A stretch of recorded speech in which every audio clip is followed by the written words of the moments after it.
ಬೇಯಿಸೋಕೆ ಇಟ್ಟಿದ್ದೀನಿ ಆಲ್ರೆಡಿ.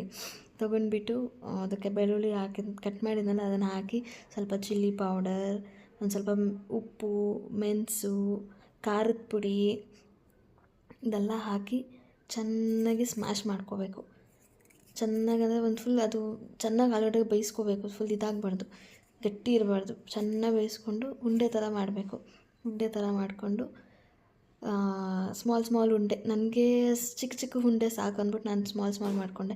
ನಿಮ್ಮ ಇಷ್ಟ, ನಿಮ್ಗೆ ಯಾವ ಥರ ಶೇಪಲ್ಲಿ ಬೇಕಾದರೂ ಮಾಡ್ಕೋಬೋದು. ಆಮೇಲೆ ಒಂದು ಪ್ಲೇಟ್ಸಲ್ಲಿ ಇಟ್ಬಿಟ್ಟು ಚೆಂದಾಗಿ ಪ್ಲೇಟ್ ಮೇಲೆ ಸ್ವಲ್ಪ ಆಯಿಲ್ ಹಾಕ್ಬಿಟ್ಟು ಇದು ಮಾಡಿ ಅದ್ರ ಮೇಲೆ ಇಟ್ಟಿದ್ದೀನಿ. ನೆಕ್ಸ್ಟ್ ಎಣ್ಣೆ ಕಾಯಕ್ಕೆ ಇಟ್ಕೊಂಡು ಎಣ್ಣೆಗೆ ಬಿಡಬೇಕು. ಎಣ್ಣೆ ಕಾದಾದಮೇಲೆ ಎಣ್ಣೆಗೆ ಬಿಡಿ, ಇಲ್ಲಾಂದರೆ ಅದು ಚೆನ್ನಾಗಿ ಬರೋಲ್ಲ. ಎಣ್ಣೆಗೆ ಹಾಕಿದ ತಕ್ಷಣ ರೆಸಿಪಿ ಸಖತ್ತಾಗಿ ಬರಬೇಕು. ಆಮೇಲೆ ಈ ಥರ ಬಾಯ್ಲ್ ಆಗುತ್ತೆ ಚೆಂದಾಗಿ ಬ್ರೌನ್ ಕಲರ್ ಆದಮೇಲೆ ಅದನ್ನು ತೆಗ್ದು ಒಂದು ಟಿಶ್ಯೂ ಪೇಪರ್ ಮೇಲೆ ಹಾಕಿ, ಆಯಿಲೆಲ್ಲ ಇಳ್ಕೊಬೇಕಲ್ಲ ಅದಕ್ಕೆ ಟಿಶ್ಯೂ ಪೇಪರಲ್ಲಿ ಹಾಕ್ತೀನಿ. ಅದು ತೆಗ್ದಾದ್ಮೇಲೆ ಒಂದು ಸ್ವಲ್ಪ ಸಾಲ್ಟು, ಒಂದು ಸ್ವಲ್ಪ ಚಿಲ್ಲಿ ಪೌಡರ್ ಮೇಲೆ ಉದುರಿಸಿ ಬೆಂದಿದೆ ಅಂತ ನೋಡಿದೆ. ಸಖತ್ತಾಗಿತ್ತು. ನಾನಂತೂ ಟೇಸ್ಟ್ ಮಾಡಿದೆ. ಸೊ ನಿಮ್ಮನೆ